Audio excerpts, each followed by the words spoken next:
It's very distracting with you to move. No, not to have you there, to have you moving around.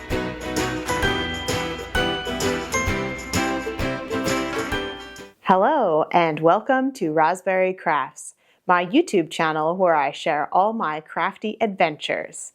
Today is June 27th, 2024, and this is episode 102. Today for you, I have finished objects, works in progress, stash, events, next on my needle, and some books. I'd like to say welcome to any new viewers and thank you very much for coming back, to all my returning viewers and subscribers and general friends. I really appreciate all the comments, the thumbs up, and the likes that I get on this channel. My name is Roz, and I live in Lake Country, British Columbia, Canada, with my husband and my two kids who are 14 and 12. They have both just finished the school year, so they're home right now, along with my husband, who has also finished his school year. So if there's any ambient noise in the background, that's what that is. I'm ambient noise. Yes, you are. Let's get started with finished objects.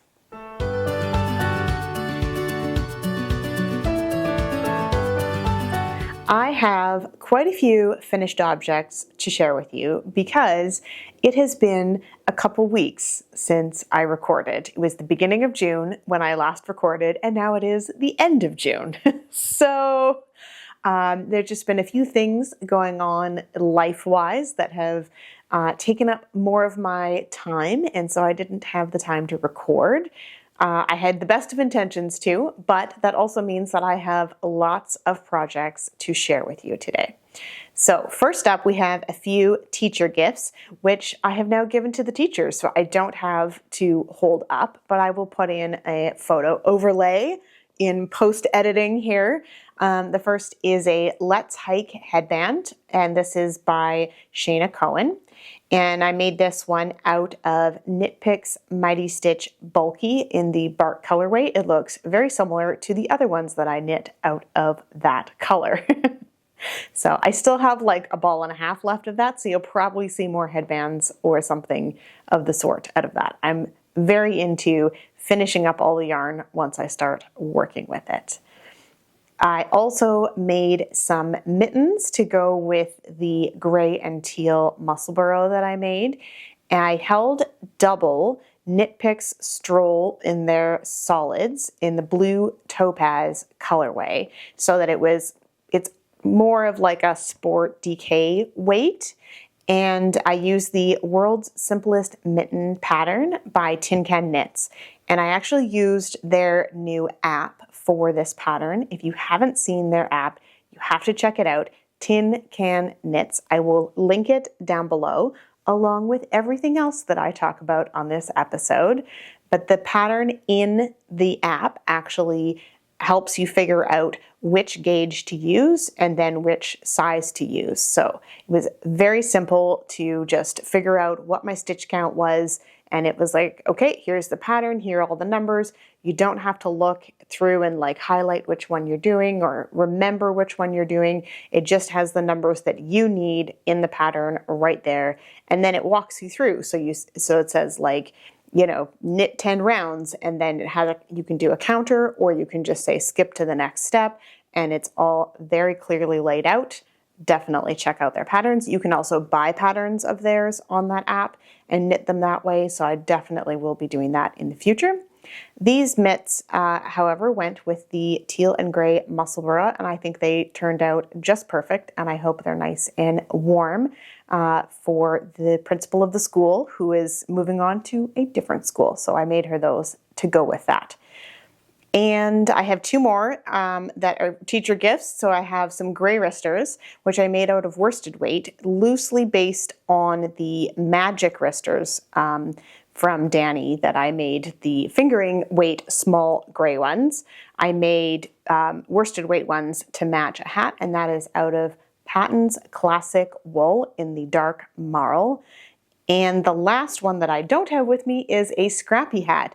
So while I was on a work trip a couple weeks ago, I just grabbed the leftovers in the worsted weight size from all the teacher gifts and kind of did color chunks until I ran out of yarn. And I feel very happy that I've used up all 3 of those yarns now. So the pink one is the Knit Picks Mighty Stitch in Fairy Tale. The gray is Patton's Classic Wool in the dark marl. And the kind of beigey taupey color is Estelle Worsted. So those 3 are all used up and out of my stash, which is awesome.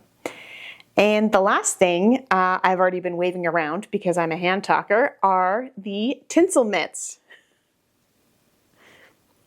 This is a pattern by Andrea Mary, and I'm not going to put these on because they don't fit my hands. They fit my daughter's hands, and she's 12.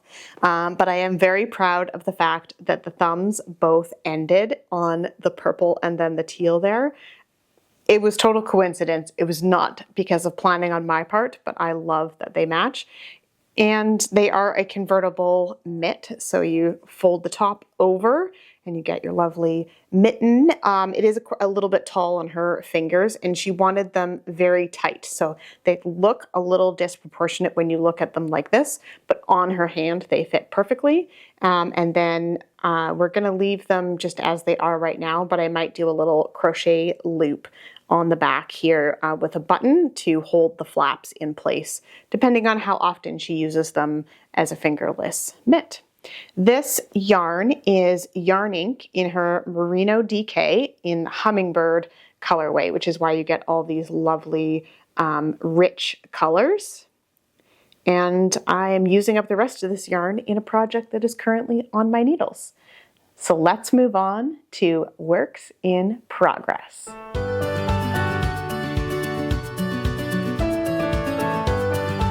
First up, for works in progress, I have my blue cadet socks.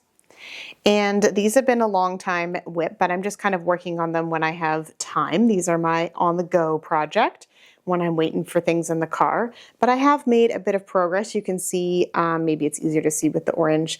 I've made like maybe 2 centimeters of progress up the leg there. I used the OMG heel pattern by Megan Williams for the heel, and I just did my regular toe, increasing every other row. And these are for me, hopefully, unless somebody decides that they want them more than I do. But the yarn that I used is Patton's Croy Sock in the cadet colors, which is why it's kind of like blue and gray. And they are not matching, as you can see. They are similar, but not identical matching socks, and I am okay with that. Some people are not, but I don't mind. If they had specific stripes, like a much more contrasty colors, I would want them to match all the way up. But because they're kind of just like a slow gradient, I think you don't even really notice. You will see that right here, there is like a color change from the light to dark because I didn't cut the yarn to do the heel. I just kept on going and then picked up. But I think when it's on your foot, that's going to be in the crease and you're not even going to notice. So, and there's not much left where the balls of yarn, there's not much left on there, but enough to do a bit more on the leg. So we'll keep puttering away at those. Next up, I have a sweater that I have started. Let me find the project here. I'm using my giant Christmas bag. I don't know if you can see, yeah, Clark's getting electrocuted right there. Very fun. This was from last year's Advent from Polka Dot Creek. And I am using some Fireweed Fiber Co. And this is the Anemone Lace in Cold Winter Morning and Violet Sock in 29, which was every year Erin, who is the dyer, does a colorway for her birthday. It's usually some variation of purple. And yeah, so this one's from a few years ago, but I won't say how many. Let's see, what do I have in here? I am making the Whitmoor sweater, by Amy Loden, and I did a swatch. Let me talk about this a little bit because it looks a little funny.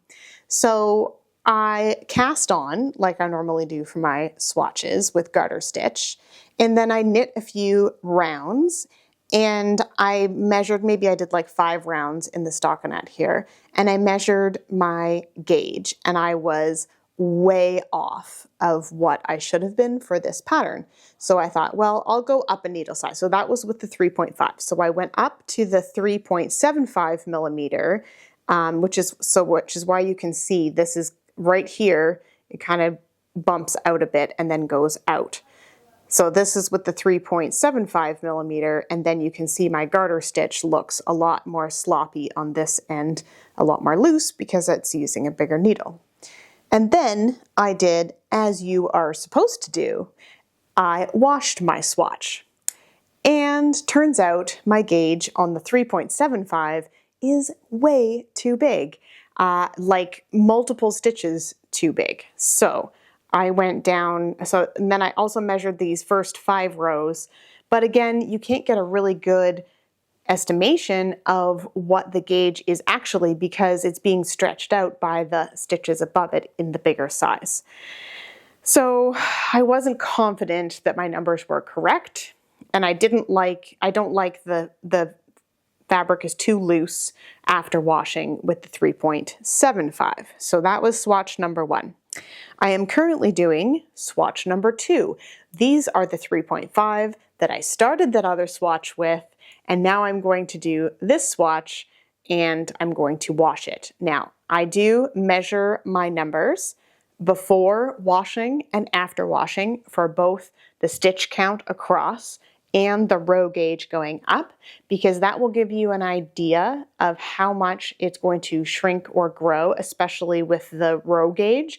Because if you're measuring how long you want your sleeve and you know that before washing it is 30 stitches over 4 inches or 10 centimeters, and you know that after washing it's 34 stitches over those 10 centimeters, then you don't want to knit as much over that space, because when you wash it, it's going to grow a little bit. 4 stitches is a lot over that 10 centimeters. So same with the width. It may be snug when you first knit it, but it's going to relax with washing.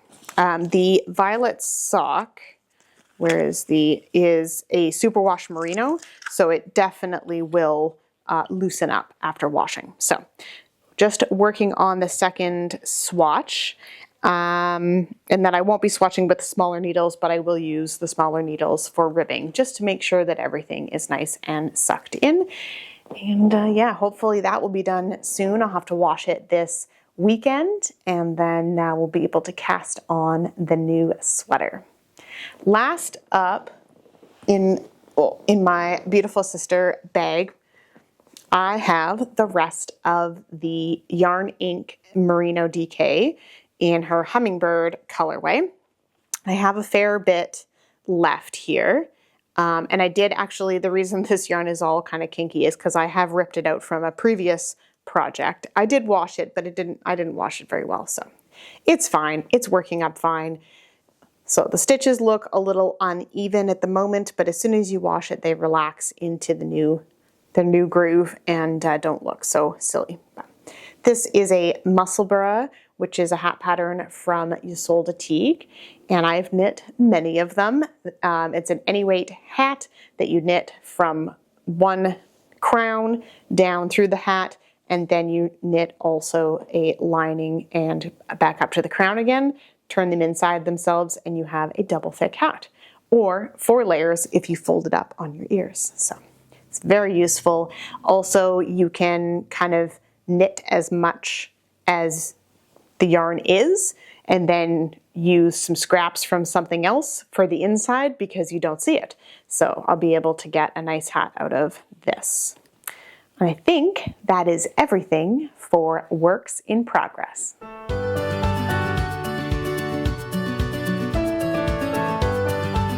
Next up is stash, and I do have some more stash this year. I know I have said previously that my focus is going to be using up all the beautiful yarn that I do have in my stash, but that doesn't stop me from buying stuff, and this was a birthday gift, so how could I say no? So you'll notice the theme. I have a lot of Fireweed Fiber Co. yarn. This is the Cottonwood DK in Frosted Heather. I just brought a couple skeins up, but I do have 6 of them, and I'm planning on knitting a sweater out of this. So it is a beautiful superwash merino, 100% superwash merino, 3-ply yarn, so it's nice and round. And I'm planning on knitting, I'm pretty sure I'm going to knit the Changing Paths by Hoki Locatelli out of this. So, but it is a lovely purpley, dusty purple color. And then I've got some gray, kind of like a slate gray floof to go with it. So that will be really fun. So yeah, Fireweed Fiber Co. I seem to have a lot of her yarn and I'm not going to stop collecting it because it's beautiful. So collecting yarn is different than knitting with yarn, right? Next up is events.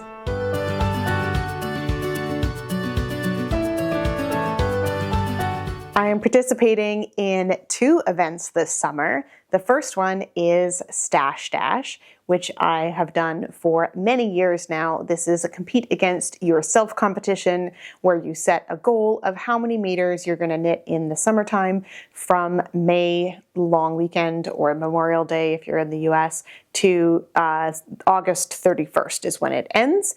And see if you can meet that goal. I count my stuff in meters already. If you count it in yards, you can do a quick kind of Google thing to convert it or whatever, but it goes 1K, 3K, 5K, 10K, and 15 and up, I think. Yeah, there are some people that, and this is at crochet, spinning, weaving, all of the fiber arts kind of thing. It's very open to however you want to interpret it. There is a Discord server as part of the Knit Girls who host this event, and I'm going for the 3K this year. So it should be doable. We'll see. You never know what our summer travels are going to be like, how much time I'm going to have to knit, how much I'm going to want to knit, if I'm just exhausted at the end of the day, or, all that kind of stuff. But hopefully that Whitmoor sweater is part of that 3K because I'm holding 2 yarns together, which gets me double the amount. Very exciting. The other event that I'm participating in is hosted by the Yarniacs, who have an audio podcast, and they also have a group on Ravelry and a Facebook group and all sorts of places that you can join them. And every year they have the Colors of Fall Knit Along. So this is where you knit something in summer to wear in the fall. There are kind of certain color palettes that go with like the color of the year and the London and Paris Fashion Week colors, New York Fashion Week. I can't remember all of the details, but you can find all the details on their website and in the Ravelry group. I'm going to be submitting the Whitmoor sweater. It's got that kind of sandy color, which is one of the colors in the palette, and that really vibrant purple. So I've got 2 of the colors.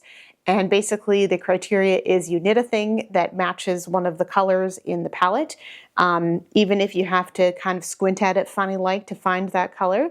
And then you need to post a picture of it styled how you're going to wear it in the fall. So it's a really fun knit along, very casual as well. And yeah, there's lots of great projects going on. And you don't have to knit a sweater. You can knit socks, you can knit a hat, you can knit a cowl, a shawl, shorts, whatever you wear in the fall. And that is it for events, and we'll move on to next on my needles.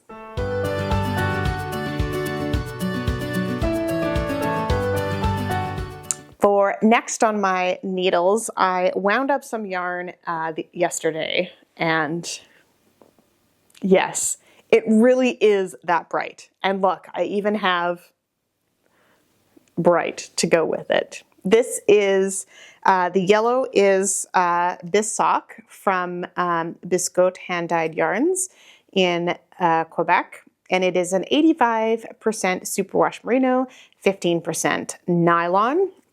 And I think this color is just called Flash.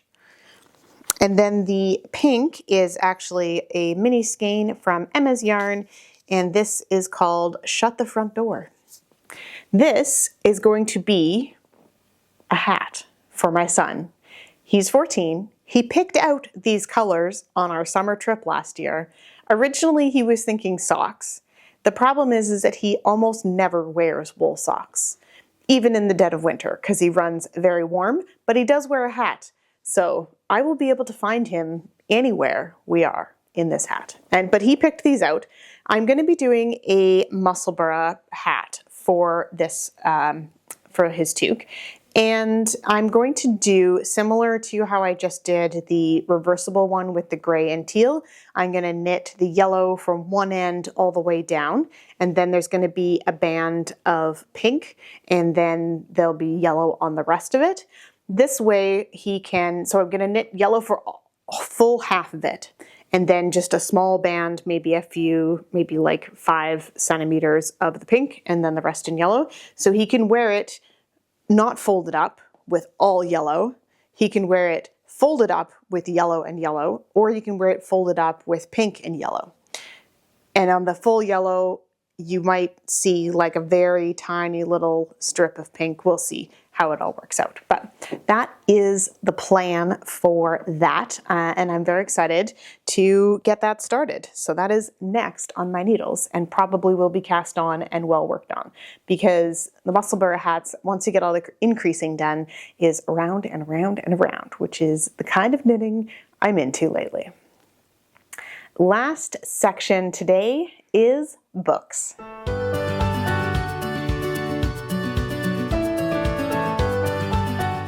I have quite a few books to report because it has been quite a few weeks.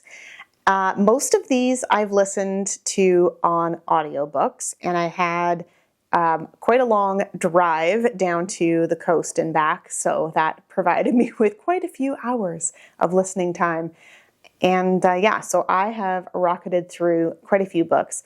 Often when I'm re-listening to a book that I've already read or listened to before, I will play it at 1.5 speed on my audiobook, which drives my husband crazy, but because it's just an entertainment, if I miss something, I know the story already, so I can kind of fill in the gaps and enjoy it when I can. So that is how I do that. So some of these I listened at a quicker pace than I normally would. The last time I recorded, however many weeks ago that was, I had finished The Hunger Games, and now I have also finished the second book, which is Catching Fire, and the third book, which is Mockingjay. This is a series by Suzanne Collins, and there is also movies out there. We have watched the first 2 movies.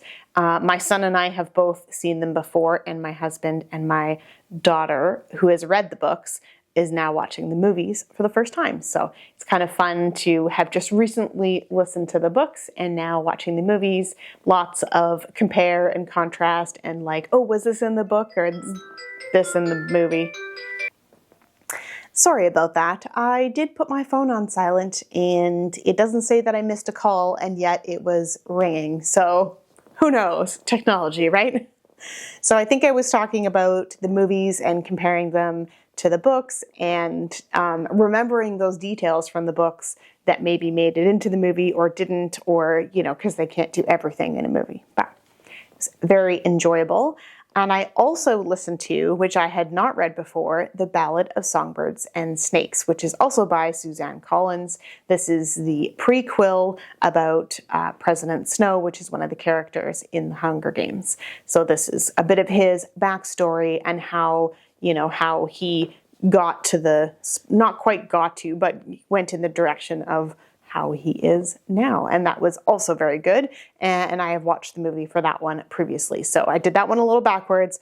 Normally I'm pretty avid on like, gotta read the books, then we can do the movie. In this case, I flipped it and I think it was all right. They were pretty true to the book in the movie. So it was very good, both of them. Last one that I have listened to is A Court of Thorns and Roses. I have read this one multiple times, listened to it multiple times, and this I managed to grab from the library for my very long drive down to the coast and back. So it was perfect to have on to keep me company, and if I needed to pay attention to the road instead of listening, it didn't matter if I missed some of the sections, but it was very enjoyable. And I think I'm going to reread the rest of this, or listen to the rest of the books in this series. At least the first 3, I really enjoy those. Last up is a book I read on my Kobo, an e-reader. It's called Frostbite, and it's by Adrienne Woods. And this is the 2nd or 3rd in the series. I can't keep track because I've also read the novellas that are in between some of the books. So I can't remember, but Frostbite was very good. I'm enjoying this series. I have started the next one, which I think is called Poison, and they're on Kobo Plus, so I don't have to worry about returning them to the library or falling asleep with a physical book and losing my spot. So they're very enjoyable. They're not the greatest of novels, but they're very enjoyable, and I'm enjoying reading them. That is everything that I have for this episode. I hope you guys enjoyed all that content. It will not be this long next time because I'm back onto my regular recording schedule. However, we do have our big trip coming up this summer, and we'll just have to see how often I'm able to record and upload. We should have internet because we have Starlink, so we'll just have to play it by ear. So it might be a bit sporadic over the summer, as I'm sure a lot of podcasts are, with vacation and children being home and all of that stuff. But that is about it for today, and I hope you guys have a great week, and we'll see you next time. Bye!